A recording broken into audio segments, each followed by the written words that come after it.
Yeah, I've been thinking about risk as well. So that's something I know for myself. I do find sometimes sensitive people can be more risk adverse just because we're more aware of what can go wrong. It doesn't have to be, but it can be, I find. Which again, of course, then the question is, sometimes that's exactly what you want, but sometimes maybe not. And can you do both? I don't know how that is for you. I think it depends on the environment. Sometimes you have to be risk averse. So the question is whether you can manage maybe this balance between the environment and your self-awareness. Yeah. Yeah. I mean, with the environment, I find absolutely. I mean, you're always kind of part of the system anyway, isn't it? Yeah. Again, what I find often is, so let's imagine you're more sensitive and you're not naturally drawn to something that's loud and chaotic and maybe lots of structures in place or whatever. And again, I sometimes like to challenge that. So I've seen that a lot around, when people are more like, oh, I'm more introverted or I'm more sensitive and blah, blah, blah. And so we're naturally drawn to something that's, loving and nourishing and inclusive, and it's great.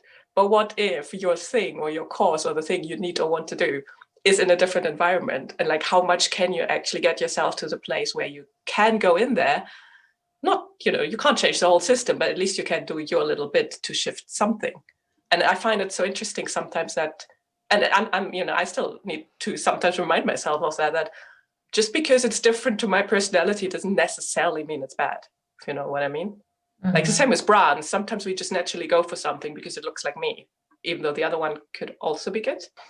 But what's your thing about environments? Like because it's super important to. Well, I have this, I don't know if you know, but I had last year a program called Start a Business with Meaning. And now I'm offering the same thing to corporations as a training. And it includes a few aspects. One of them is so this is the self-awareness concept, where you know yourself well and know exactly what you want.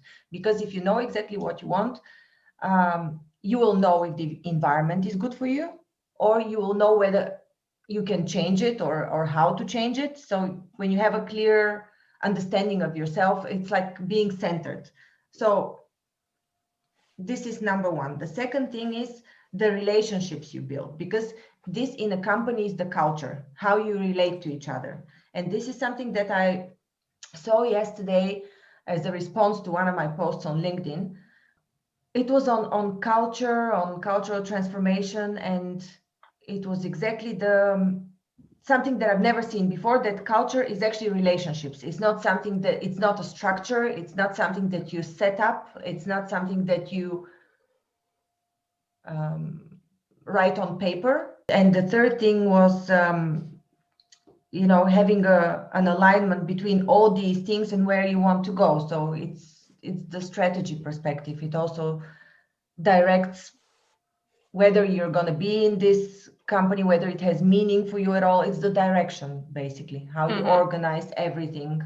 And it is a part of leadership as well. Yeah. To influence that, or to be aware of it before you go in? Or how do you mean? Whether you're inside the company and you suddenly realize these things, and you know that you can lead only by managing yourself, managing your relationships, and how this fits into the common goal, or how your common goal encompasses your personal desires and the relationships within this company. So I think it's, we tend to think in terms, in definitions. This is leadership, this is strategy, this is culture, this is myself. But in the end, it all molds. I mean, it's good for people to realize it, to structure it a little bit, like what leads into what.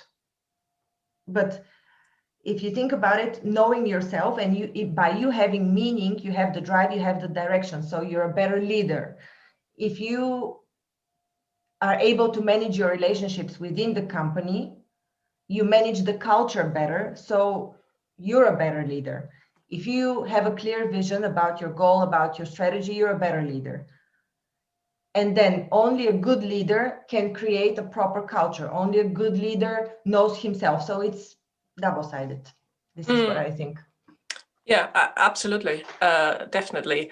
Even though for me, there's still then the question, how do you go in if you're easily, like, what qualities would you say, like, such a leader needs to have to make that happen?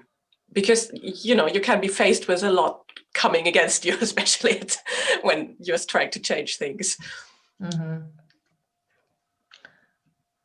It all depends where you are, what qualities. I mean, the qualities can differ amongst industries, environments. It's not even a special quality that you need to be a leader. You just have to have this inner sense of purpose, for me, sense of purpose, sense of meaning, that will give you the drive and will call in the qualities that are needed for you to manage whatever you need to lead. Yeah. I mean, that's something actually I've learned a long time ago, when someone just said in a side comment to me, like, well, any leadership's about self-leadership. It's like, that makes sense. Yeah. It is. It's so true. Because then like, for me, I think what I've seen is it's just really being able to trust someone. Like, the people I want to follow, I want to know that they want the best for me, or, you know, my interests. And so I kind of having this, okay, yeah, I'm happy to do whatever needs doing, what you say, then I can follow you, kind of thing. But that's often the question, like, what do they need to do to build that trust? And of course, understanding others is really, really important. Having the vision, you know, like you said, strategizing around it, that's all good. But yeah, like my point, I guess, is really, but also being able to stay strong when something happens.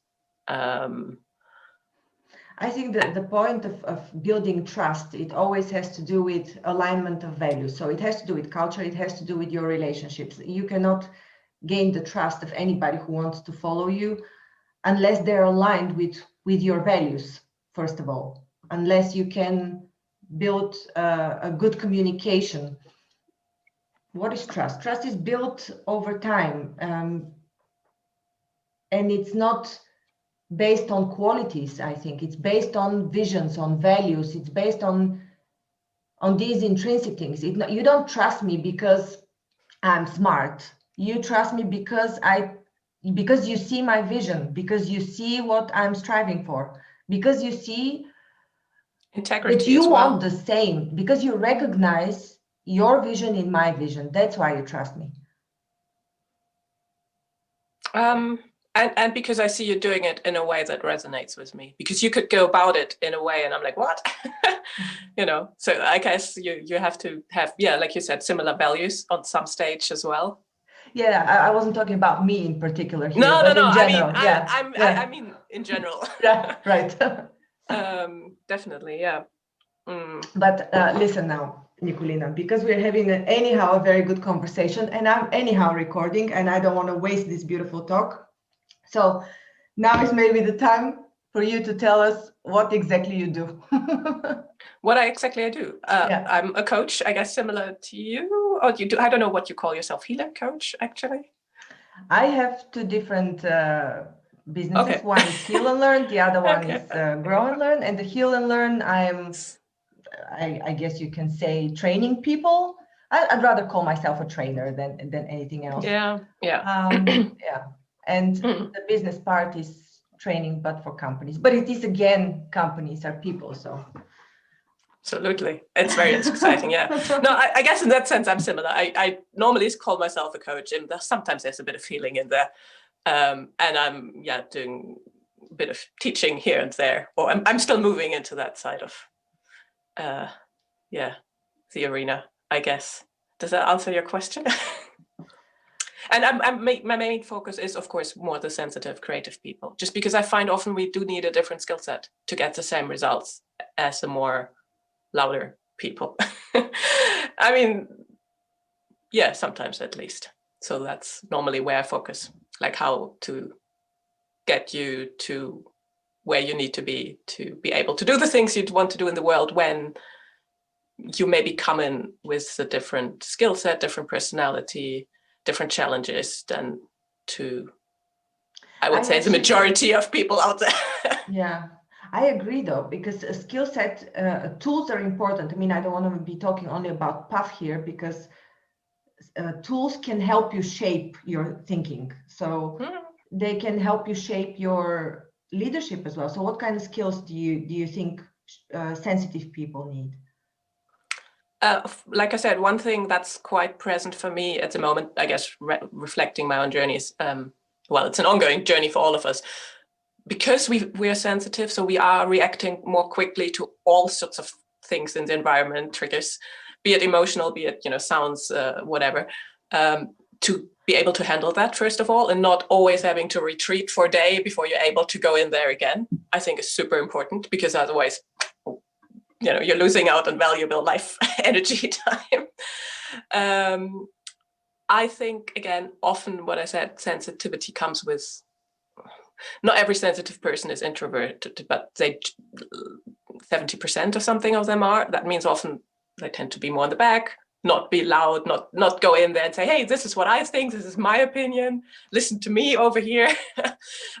So often it's a bit about, being seen. And talking about leadership, being seen leading, again, I think is super important to build this trust that others see, oh yeah, they know what they're doing. How are you seen leading then? How do you show yourself as leading?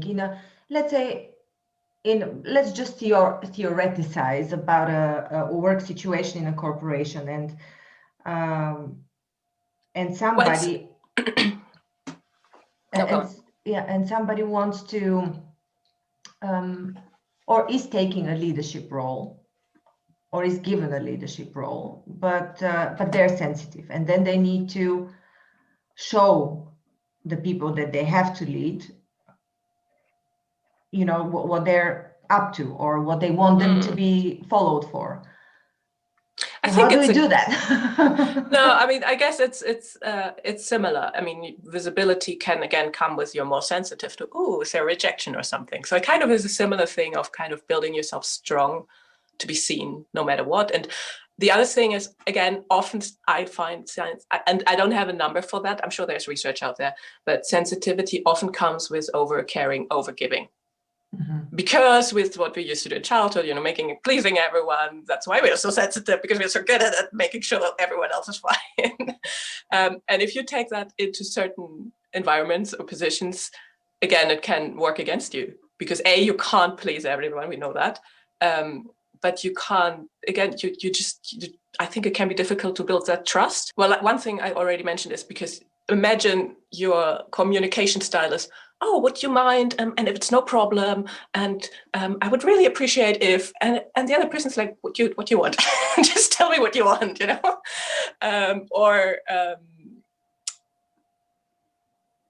if you just can't communicate directly. So if you're kind of always beating around the bush before you get somewhere, for someone else, especially if the person maybe isn't sensitive, they're a bit like, what are we doing here? And they might get annoyed with you, even though you meant really well. So that's, I think, another thing to be really aware of. And again, it comes a lot to, of course, what I said at the beginning, kind of being okay with conflict, for example. If you're in a leadership position, sooner or later, there will be conflict, most likely. How are you okay with that? That some people will not agree with you, for example. What else? So would you tackle these things simultaneously, working on yourself and on your past experiences that have made you to be sensitive, or that have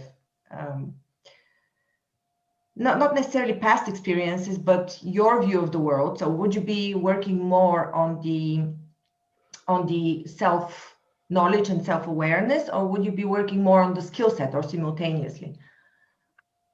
The skill set, as in, for example? As in how exactly, the how.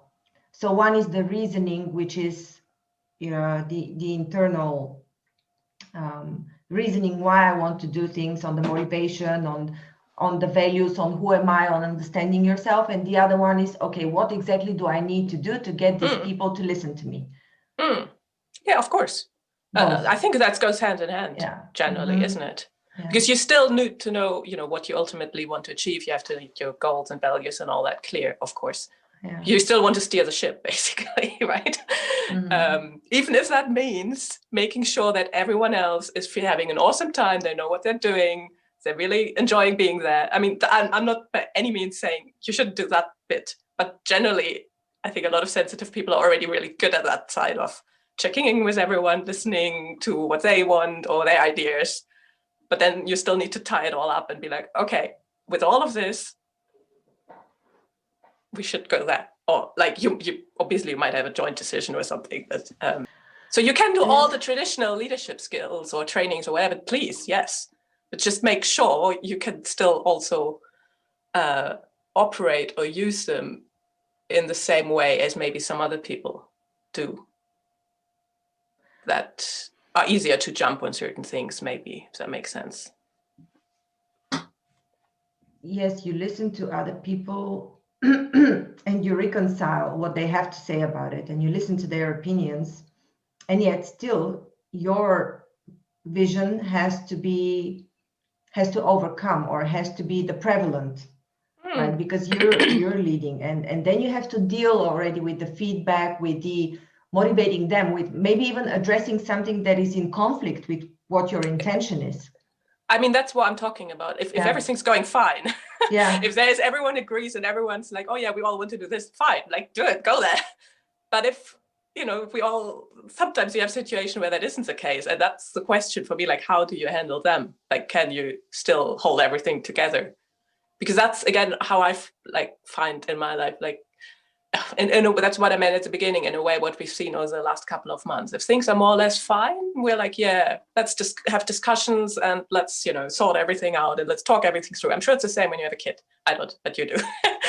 But when there's an emergency, someone all of a sudden needs to be like, we need to do this now, or let's do, and that's the question. Can you do that in that moment? And sometimes people are just brilliantly stepping up to it.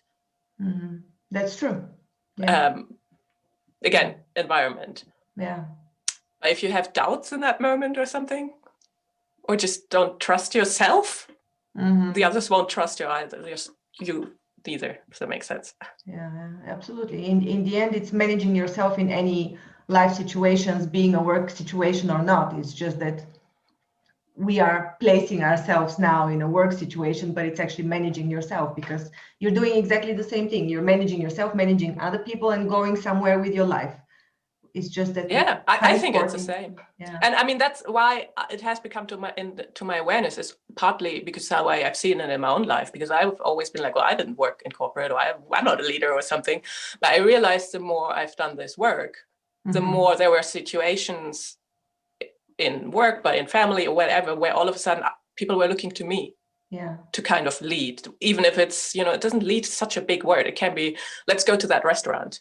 But all of a sudden you're the one saying it, or, they ask you for something, and I was like, oh, that's really interesting. And then I started to, watch for where else I could notice that. And so that seems to be the case, I think, for a lot of people. It's like you said, it's a lot, the inner stuff, but then it reflects how you show up. And of course, sometimes when we think about work, sometimes then you get promoted, but it can be the other way around.